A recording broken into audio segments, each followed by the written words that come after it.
अगले एपिसोड में आप देखेंगे कि ज़ेरून एक बार फिर फरियाल के सामने खड़ा है। उसकी आंखों में निदामत और लहजे में सच्चाई होती है। वो आहिस्ता से कहता है, जो कुछ भी हुआ बहुत गलत हुआ। ज़ेनिया को तुमसे ऐसे बात नहीं करनी चाहिए थी। मैं उसकी तरफ से तुमसे माफ़ी मांगता हूँ, लेकिन अब मैं वादा करता हूँ तुम्हारे साथ कुछ भी गलत नहीं होने दूंगा, क्योंकि मैं तुमसे शादी करना चाहता हूँ। फरियाल ये सुनकर चंद लम्हे खामोश रहती है। इसके चेहरे पर इल्झन और दिल में खौफ साफ नजर आता है। वो धीरे से जवाब देती है, मैं अच्छी तरह जानती हूँ ज़ेरून, तुम मुझसे शादी करना चाहते हो, लेकिन जब महक वापस आ गई तो क्या तुम मुझे छोड़ दोगे? क्या मैं फिर से अकेली रह जाऊंगी? ज़ेरून उसकी बात सुनकर एक लम्हे के लिए खामोश हो जाता है, जैसे उसके पास इस सवाल का कोई सीधा जवाब नहीं। अगले सीन में आप देखें कि ज़ेनिया आंखों में आंसू लिए शहराम के सामने खड़ी है। इसकी आवाज़ कांप रही होती है।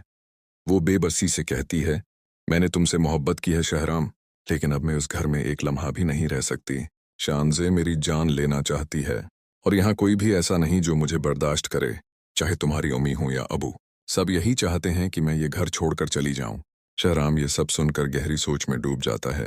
वो ज़ेनिया के करीब आकर उसे संभालता है, मगर उसके चेहरे पर परेशानी साफ नजर आती है। ज़ेनिया उसका हाथ पकड़कर रोते हुए कहती है, मैं तुम्हारे बगैर नहीं रह सकती।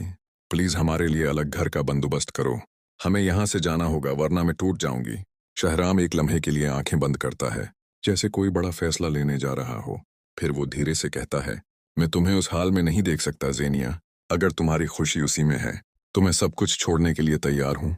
हम अलग घर में रहेंगे। ये सुनते ही ज़ेनिया के चेहरे पर हल्की सी उम्मीद झलकने लगती है, मगर दरवाजे के पीछे खड़ी शानज़े ये सब सुन लेती है, और उसके चेहरे पर गुस्सा साफ जाहिर होता है।